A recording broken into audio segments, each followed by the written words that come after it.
రేయ్ ఏం చేస్తున్నావు లోపల? లెక్కలు రాస్తున్నాను. లెక్కలంటే రోజు నువ్వు చేసేదే.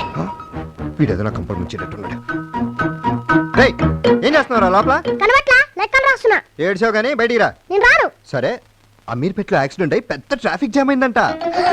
నేను అత్త పిల్లలు అందరూ వెళ్ళి చూసేస్తాం. నువ్వు ఇక్కడే ఉండే. నేను వస్తా. మరి బయటికి రా.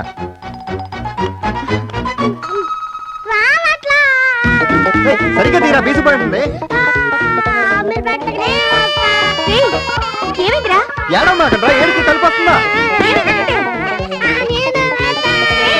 అన్నా ఏమిటి ఏమిటి ఏమిటండి ఏమైంది? అది లెక్కలు రాసుకుంటాం లోపలికి వెళ్ళి తలిపేసుకున్నాను. ఇప్పుడు అది రావట్లా. నాయనో మా అమ్మాయి కూడా లోపల ఉందండి. ఉంది. అయినా తలుపులు వేసుకుని లెక్కలు చేయటం ఏంటండి? అత్తయ్య మాయ లెక్కలు చేసుకుందామని వాళ్ళ రూమ్ లోకి వెళ్ళి తలుపులు వేసుకున్నారు. వాళ్ళని చూసి వీళ్ళు కూడా వాళ్ళ రూమ్ లోకి వెళ్ళి తలుపులు వేసుకున్నారు. మీరేంటండి బాబు, చైల్డ్ సైకాలజీ ప్రకారం పెద్దవాళ్ళు ఏం చేస్తే పిల్లలు అలాగే చేస్తారు. ఆ చేసే లెక్కలేదు ఆరు బయట లాన్ లో హాయిగా చేసుకోవచ్చుగా. సార్ ఇటువంటి మీరు అసలు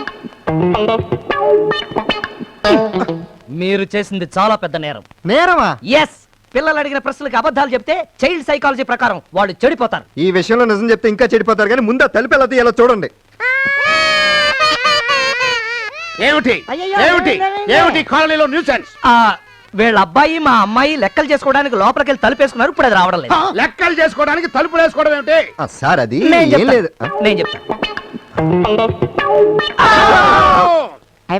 పగలు పూట ఇలాంటివి మా కాలనీలో ఒప్పుకోను. మెట్ట మధ్యాహ్నం పూట మీరు మాత్రం అటువంటి పనులేమిటి సార్? కరెక్ట్, అలా నిలదీయండి. చైల్డ్ సైకాలజీ ప్రకారం ఎంత నేరం? ఏంటి సారు ఏమైంది? నేను చెప్తాను. ఏంటండి మీరు చెప్పేది? ఊరంతా దరివేస్తారా? మీరు ఆగండి, ఇందులో అతను తప్పేం లేదు. అతనిలో ఇలాంటి కోరిక కలగడానికి కారణం ఈ ఇంట్లో ఉన్న వాస్తు దోషం. అంటే అనండి, ఇప్పుడు 25 ఏళ్ళుగా మా ల్యాన్స్ నాయక్ గారికి అటువంటి కోరిక కలగకపోవడానికి కారణం కూడా వాస్తు దోషమేనా? భారతదేశంలో ఏ టాపిక్ వచ్చినా కానీ చివరికి నాకు లింక్ పెడతాడు సార్. మీరు ఉండండి. మీరు కాదు, ఇతను ఉన్నాడు ఎంతో మనిషి.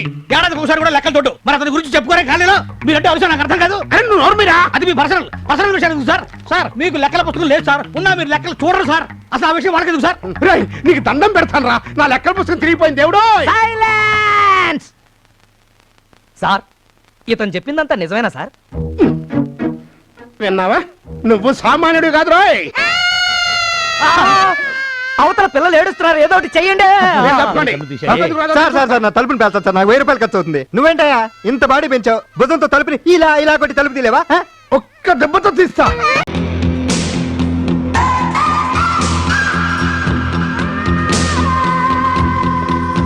అంటే నువ్వా అని అంత ఆశ్చర్యంగా అడుగుతావేంటి బావా? బావా ఏమిటి వరుసలు కలుపుతున్నావు? నేనెవరనుకుంటున్నావు? ఇంకెవరివి? కొన్ని కోట్ల రూపాయలకి వారసుడివి, ఈ ఎస్టేట్ కి యజమానివి, మేజర్ చిన్నరాజావి. మేజర్ చిన్నరాజా ఆయన ఎవరు? నువ్వు బాగా పొరపాటు పడ్డావు. నేనెవరో తెలుసా? నేను mister Srimannarayana, clerk, Lakshmi branch, bank main branch. జీతం 3000 రూపీస్. అనుకున్నా, నేను అప్పుడే అనుకున్నా. మొన్నేమో ఉడిపి హోటల్ మేనేజర్ అన్నావు, నిన్నేమో చిత్తూరు ఎమ్మెల్యే భక్తవత్సల నాయుడు అన్నావు, ఈ రోజేమో బ్యాంక్ లో క్లర్క్ అంటున్నావు. బాగుంది బావా, చాలా బాగుంది. వారం రోజుల క్రితం మెట్ల మించి పడిపోయిన దగ్గర నుండి షాక్ లో పిచ్చి పిచ్చిగా ఏదేదో మాట్లాడుతున్నావు బావా నువ్వు. పిచ్చా? నాకు పిచ్చా? నన్ను చిన్నరాజు అంటున్నా మీకే పిచ్చి. అయితే నువ్వు చిన్నరాజావి కాదా? కాదు కాదు కాదు. ఈ చేతి మీద పేరు ఎలా వచ్చింది మరి? ఇదెవరు రాశారు? ఎవరు రాశారేంటి? నువ్వే పచ్చబొట్టు పడిపించుకున్నావు. ఇదంతా అబద్ధం. నేను చిన్నరాజానే కాదు. నువ్వెవరో నాకు తెలీదు. మరి నన్ను చూడగానే లేత అని ఎందుకు పిలిచావమ్మా? ఎందుక? ఒక పిచ్చి విధవా నీ ఫోటో నాకు చూపించి లతని రమ్మంటోంది అని వాయించి పెట్టి వదిలాడు. ఆ బఫూన్ గాడు, ఆ లోఫర్ గాడు నా చేతికి దొరికితేనా? Breakfast ready.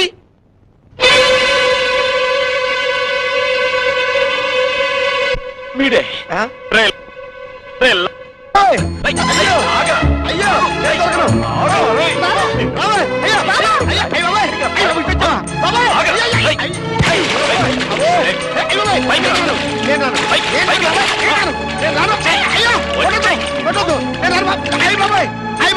నేను రాను. నిన్నేమో క్రికెట్ ప్లేయర్ అజారుద్దీన్ అని చెప్పి బ్యాట్ తోటి పట్మని మొహం మీద కొట్టావు. ఇప్పుడు అక్కడికి వచ్చారంటే దేంతో కొడతావేమో బాబోయ్. నేను రాను.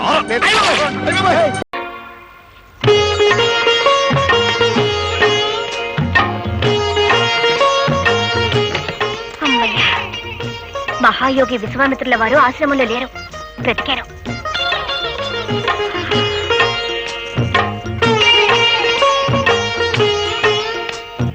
నాకు సిగ్గేస్తుంది బాబు, కళ్ళు మూసుకోండి.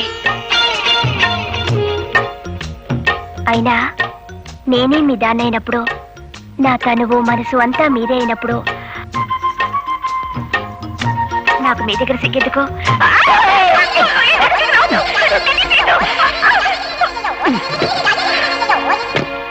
అబ్బాయి అమ్మాయిని ఏం చేసావరా? అది ఏదన్నా హాయ్ బాబోయ్, అమ్మాయిని ఏదో చేసే ఉంటాడు.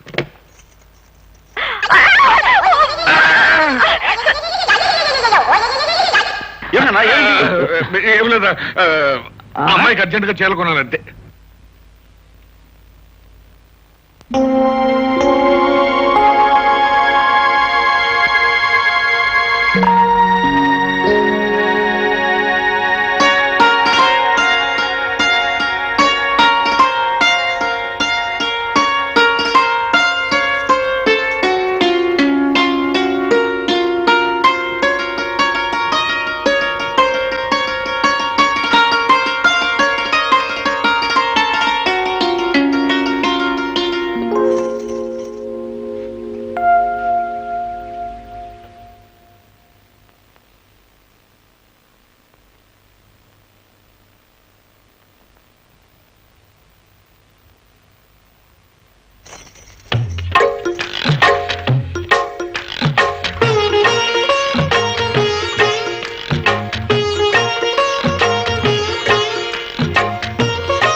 తెలుగు మాట్లాడటం నేర్చుకో. 30 years ఇండస్ట్రీ.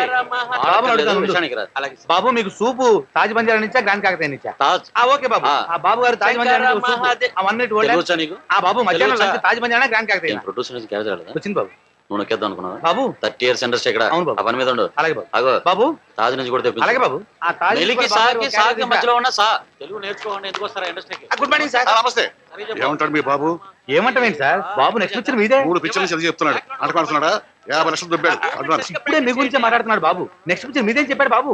ఈ దఫా కాల్ షీట్ నా సంగతి తెలుసుగా. ప్రొడ్యూస్ కౌన్సిల్ లైన్ లో బాబు వాళ్ళ బాబు. బాబు హలో వస్తాను బాబు. డేట్ అడితే కన్ఫర్మ్ చేయడు. మాట్లాడితే 30 సంవత్సరాలు. రఘురామయ్య గారు ఎప్పుడు ఏమిటా? ఏమిటి? నా దగ్గర సబ్జెక్ట్ చాలా ఉన్నాయా?